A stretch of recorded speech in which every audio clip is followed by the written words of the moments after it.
En Voz. ¿Cómo lidiar con Donald Trump? Tremenda pregunta y una sobre todo compleja para un país como México. Un país que depende tanto de Estados Unidos que cualquier margen de independencia es visto como una amenaza para Washington y ha sido detenido históricamente. Por eso México no ha podido desarrollar, por ejemplo, fuerzas armadas capaces de defender la soberanía de nuestro país. Washington lo ha vetado constantemente y los gobiernos de México han aceptado plácidamente a cambio de quién sabe qué.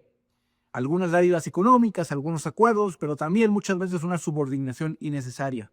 Hoy en día México no tiene aviones caza porque en el gobierno de Peña Nieto lo bloqueó Washington. México no tiene submarinos, México no tiene un sistema antiaéreo, como si lo tienen países comparables con México. No estamos hablando de Francia o Rusia, estamos hablando de países como Brasil, como Turquía, como Irán, como Polonia, países comparables a México que sí han desarrollado ese tipo de capacidades militares para defender su soberanía, porque han tenido esa posibilidad de alejarse de Washington y jugar un juego mucho más intermedio. México no lo ha podido y hay veces ha sido para bien, porque también se ha beneficiado mucho de la situación geopolítica del país, pero hoy en día es para mal. México no tiene la capacidad de independizarse de Estados Unidos como otros países. Y por eso la aproximación tan radicalmente diferente de Canadá, el otro gran socio comercial de Estados Unidos, y de México ante lo que está pasando. El primer ministro Mike Carney ha sido muy claro en su discurso de Davos, pero además ya firmó un acuerdo con los chinos, que evidentemente enojó a Washington. México ha tomado el camino exactamente opuesto, el de poner más aranceles a los productos chinos y volver su economía más proteccionista y alinearse con Estados Unidos. ¿Por qué estas dos visiones y cuál está bien y cuál está mal?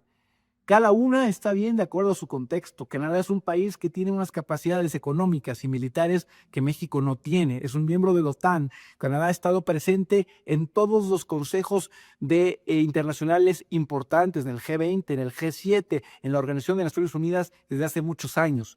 El rol que ha jugado Canadá en el mundo es importante y por lo tanto, por el tamaño de su economía, de su ejército, su pertenencia a la OTAN y al G20 y G7, puede desmarcarse de Washington con más facilidad que México.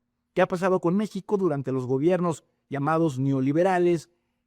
Fuimos sumisos a Washington a cambio del Tratado de Libre Comercio, les dimos todo lo que ellos quisieron, inclusive la incapacidad nuestra se la regalamos para poder generar nuestro ejército, para poder defendernos, para poder producir en este país. Y eso hoy en día pues tiene un costo muy alto. México no puede jugar el mismo juego que juega Canadá y por lo tanto tiene que jugar un juego de más alineamiento con Washington, pero hasta cierto punto hay que mantener cierta distancia. Durante el sexenio pasado no hubo relaciones internacionales prácticamente, México se aisló del mundo, México no participó en foros internacionales y fue un sexenio desperdiciado. Ahora, no quiere decir que antes de eso hubiera sido la panacea. Hay que recordar que durante el gobierno de Fox nos peleamos con la mitad de América Latina. Y hay que recordar que durante el gobierno de Calderón simplemente fuimos sumisos a lo que Estados Unidos quería y su plan Mérida.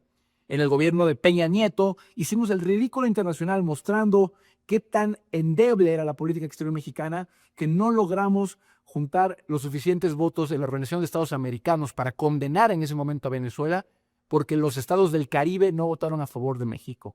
Es decir, México lleva mucho sin participar de una forma con fortaleza, digamos, en el Concierto de Naciones. Entonces, ¿cómo lidiar con Donald Trump?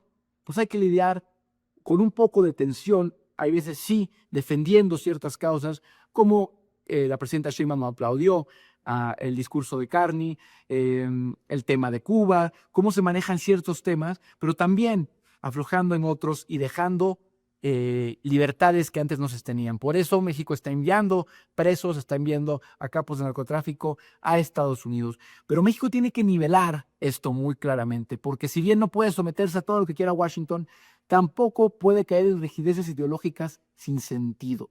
Es decir, hay que ser pragmáticos y México tiene que jugar un juego doble, pero al mismo tiempo, a largo plazo, tiene que pensar en refortalecerse regionalmente, refortalecerse en términos de soberanía nacional también. En Voz.